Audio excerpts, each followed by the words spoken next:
ne sais pas si tu as déjà pris la peine de lire l'histoire de Joseph et d'essayer de comparer notre monde actuel, nos réalités actuelles, aux réalités de Joseph. Joseph a été vendu en Égypte. Joseph, c'était un étranger en Égypte. Joseph n'avait aucune relation, que ce soit une relation humaine. Il n'avait rien. La seule chose que Joseph avait, c'était le Seigneur. Et lorsque Joseph arrive en Égypte, il se met à travailler. Il est remarqué par Potiphar. Et lorsqu'il est remarqué par Potiphar, non seulement lui donne un grand poste, un poste de responsabilité, mais il demande à Joseph de gérer tous ses biens, sauf sa femme. Mon frère, Joseph n'avait pas de relation. Dans le monde actuel, on se dit, est-ce qu'on peut vraiment réussir sans relation? Est-ce qu'on peut vraiment réussir sans relation, sans connaître quelqu'un? Il y a un adage qui dit, on est quelqu'un quand on a quelqu'un quelque part. Mais Joseph n'avait personne. Il n'avait que le Seigneur. Il a été remarqué par Potiphar. Potiphar lui faisait totalement confiance jusqu'à ce que Potiphar dit que j'ai tous mes biens, j'ai tout ce qui m'appartient sauf ma femme. Je ne sais pas si vous voyez le degré de confiance que Potiphar avait pour Joseph. Joseph qui était un étranger, un inconnu, un esclave, on peut dire. Et ce qui s'est passé, c'est que la Bible déclare que tout ce que Joseph fructifiait, donc non seulement il avait la faveur de ses patrons, de telle sorte que ses patrons pouvaient facilement avoir confiance en lui, ses patrons pouvaient facilement lui donner de très grosses responsabilités, mais Joseph également était productif. Joseph était productif. La Bible déclare que tout ce que Joseph touchait fructifiait. Non seulement lui faisait confiance, non seulement lui donnait des hauts postes de responsabilité, de grandes responsabilités, mais il était à la hauteur de ses responsabilités. Tout ce qu'il touchait. Et j'aimerais te dire que c'était le fruit de la grâce de Dieu.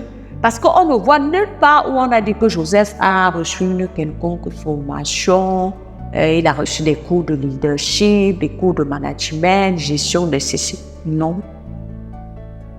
Mais il avait la grâce de Dieu. De la grâce de Dieu faisait qu'il avait la faveur. Et il servait le Seigneur. Et le Seigneur l'élevait. Quand Joseph même a été chassé de son travail, parce que la vérité c'est que le terme actuel qu'on va utiliser, c'est que Joseph, non seulement il a été chassé de son travail quand il travaillait pour Potiphar, mais on l'a mis en prison pour ce qu'on appelle faute lourde. Parce que la femme de Potiphar a menti, qu'il voulait le violer. Dès que Joseph arrive en prison, mon frère, on l'a mis en prison avec les prisonniers du roi.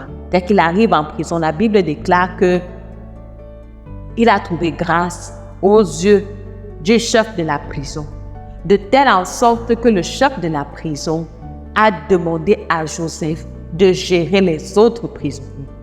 Je dis que la grâce de Joseph le suivait partout où il était. Ce n'était pas quelque chose qui dépendait de l'endroit où il se trouvait. Le Seigneur était avec Joseph partout où il se trouvait. Que ce soit chez Potiphar, que ce soit en prison, le Seigneur était avec lui. Et j'aimerais te dire que peut-être, lorsqu'il a quitté même la maison de Potiphar, les affaires de Potiphar n'étaient pas aussi fructives que quand Joseph était là, parce que la Bible déclare que tout ce que Joseph touchait fructifiait. Lorsqu'il arrive en prison, il a la grâce du gestionnaire de prison et c'est lui qui gère les prisonniers. Et lorsque le centenier part, le roi fait son rêve, le centenier se rappelle de Joseph, on prend Joseph, Joseph interprète le rêve.